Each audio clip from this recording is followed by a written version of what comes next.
Well, to discuss Zimbabwe's election, representing the ruling party, former Deputy Information Minister Bright Matonga. With the opposition, the spokesman for the MDC alliance in the UK, Robert Mugabe, and in Bulawayo, research analyst Mandipa Ndlovu. Thanks all so much for joining us. We greatly appreciate it. And I'm going to start then with Makusha, because opposition protesters are out on the streets right now, protesting, some violently, in metropolitan areas in Zimbabwe, saying the vote was not fair. What is your message to them? Well, the message to them is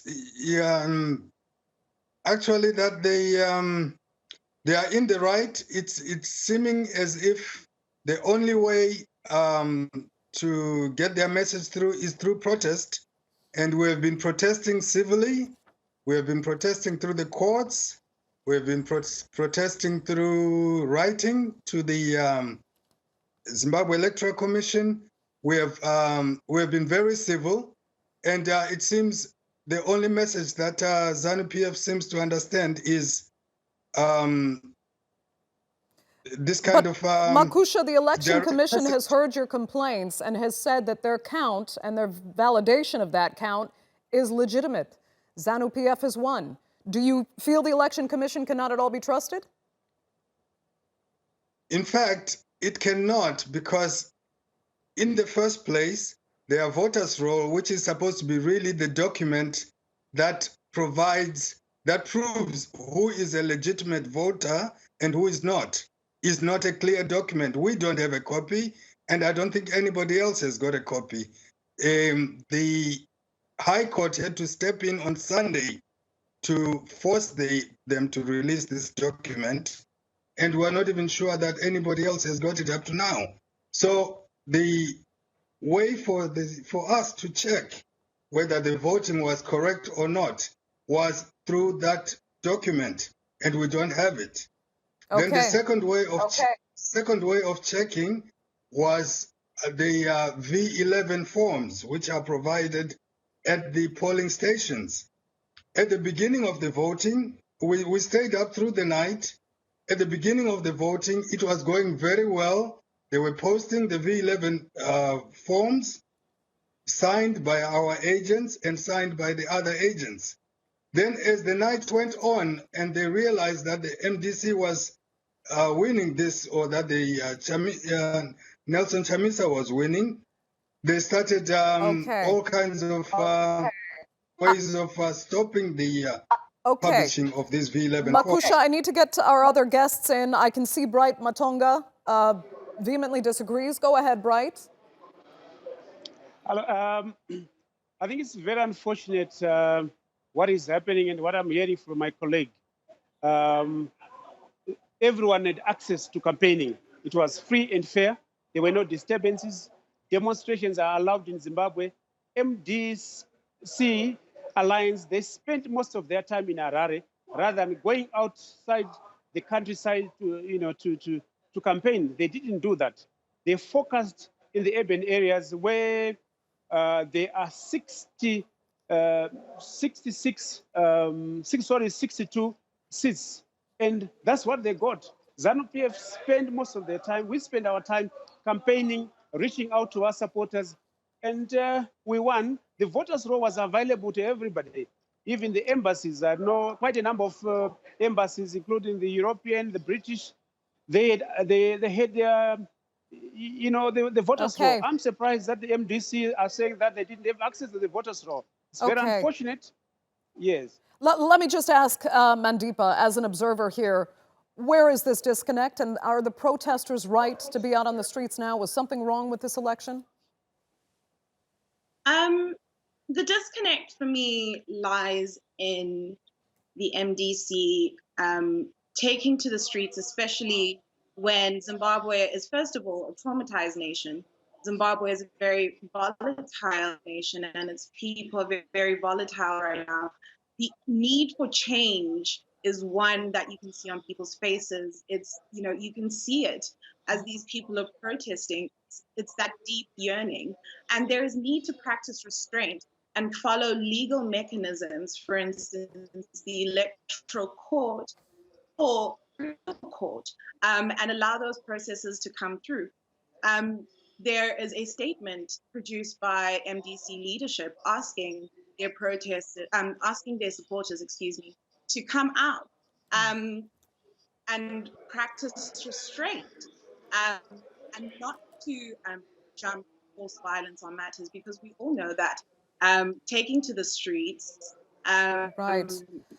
Let me ask you, though, Mandipa, because as far as the results are concerned thus far, it's a dynamic we've seen in various countries. But in Zimbabwe, why is it that the rural voters are overwhelmingly in favor of continued rule of Zanu-pf? And in metropolitan areas, you see this want for dramatic change in the form of voting in an entirely new party. I think across voting spaces, whether it's urban or rural, there is an inherent need for bread and butter issues. So whether we're talking rural, whether we're talking urban, it is essentially bread and butter issues. What those bread and butter issues look like are varying. You see, in the urban areas, you may be calling for fast speed trains, where in rural areas, it really is just food, it is access to fresh running water, as is in the urban areas and spaces like that. So you need to understand how what your voters need and what they want at the same time. And there have been the past trends that have been experienced in Zimbabwe. Voting trends have not changed. Okay. So Zanu-pf has continued. So Zanu-pf has continued to. Yes. I just need to ask Makusha then, what are you lacking here? Why can't the opposition actually appeal to these rural voters that seem to continue winning elections for Zanu-pf? Yes, I would actually like to disagree a little bit here with Mandipa, because the MDC has actually captured the rural vote. If you have seen the campaigning that the MDC rallies have been well attended in rural areas by people who were marching themselves to the rallies, who were not being provided with transport, they were not being helped in any way, but they were attending the rallies and supporting the MDC. It's actually not true that there is a rural voter which is strictly Zanu-pf. We were getting, even up to last night, the rural votes were in favor of MDC. We won quite a few seats. But as soon as they realized that even the rural vote was the MDC, they stopped releasing the results, and something went on. We have got a few footages which are showing actual fights where soldiers were coming in with ballot boxes which were pre-voted. It was these ballots which were delivered to rural areas, and it was done to rural areas. It was done to rural areas because there are no observers and monitors in large enough numbers. That was the reason. Mandipa, I'll let you get a quick response in before I get to Bright. Go ahead. I can see you had something to say. I think it is incorrect and a bit inaccurate to say that there were no observers in rural areas. First and foremost, there were observers in the rural areas. But I think it's also important to remember that people mostly vote on partisan lines because they are afraid of the black and because they're afraid of gray areas. People do not like gray areas, and it is undeniable that the MDC has managed in this election to pull massive numbers that a lot of people did not expect, and credit where credit is due, they have been able to do that. But you also have to understand that the tact that has been used in both forerunning parties has been very, very different. The tact by Zanu-pf, for instance, with its command agriculture, going out into the rural areas and giving immediate bread and butter issues is something that someone will take into consideration. It's stomach politics, and we must not take that for granted. Okay. The numbers may be there, and I cannot speak to the ballot boxes that have been spoken about, the ones that were carrying marked ballot papers, because I have not received those as confirmed, because they haven't been investigated yet. They still stand as alleged. But we Okay. Again, the clock is ticking, so let me get to Bright Matonga first. I mean, I need to ask you the reverse of the question that I posed to Makusha. Why has Zanu-pf failed to appeal to most urban voters? The voting in Zimbabwe is split between rural and urban voters. Since the inception of the MDC about 20 years ago, most Zanu-pf lost votes supporting most, if not all, the urban areas. We regained in a few in 2013. So that has been the trend. There are 62 seats in urban centers and 148 in rural areas. So, politics is a game of numbers. If you don't do your calculations right, you lose out. Okay. MDC, they focused on Twitter, on social media. That's where the campaign was. We were on the ground, quietly mobilizing our people, making sure that we get the numbers that we wanted. And I'm happy that those numbers came out, and they came out big. Okay. And I think the problem with the MDC is that they're bad losers. You can't be complaining and inciting people to go in the street all the time when you lose. It can't be a win because you've won. They've won in urban areas by big numbers, 30,000 in Harare and 20,000 in certain areas. They are not complaining.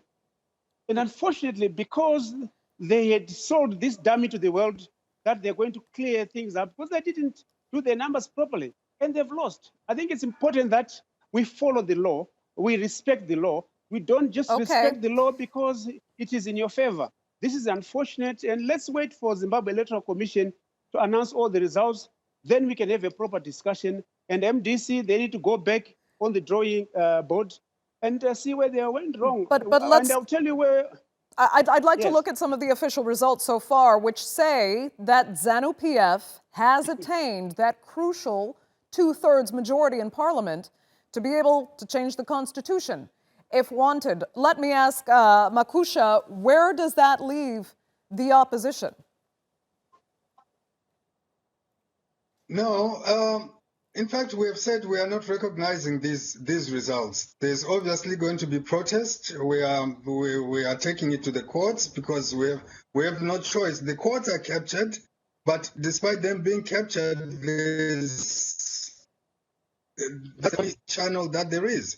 So we're going to dispute this, and the evidence is plenty to show that this has not been a fair and free election. So that's one avenue we're going to go down.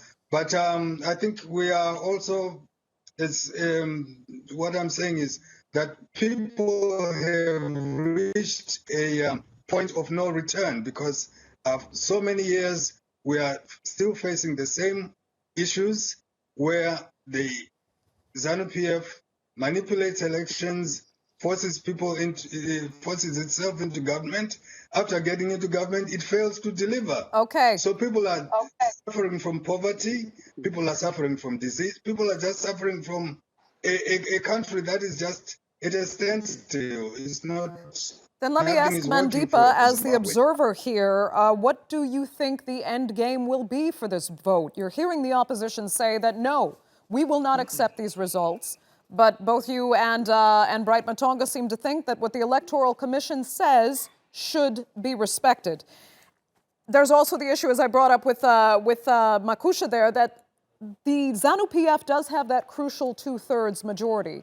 I'd like for you to address as well what that means for Zimbabwe going forward as far as real change is concerned. Okay. So I think it's important that the MDC not subvert the constitutional rights of all the people that did, in fact, vote for Zanu-pf. It may be a bitter pill for them to swallow, but numbers and alleged doctoring aside, we have to agree that some people did in fact vote for Zanu-pf, and it's important for them to allow those people to exercise their constitutional rights, and fairly so. This is what democracy is all about.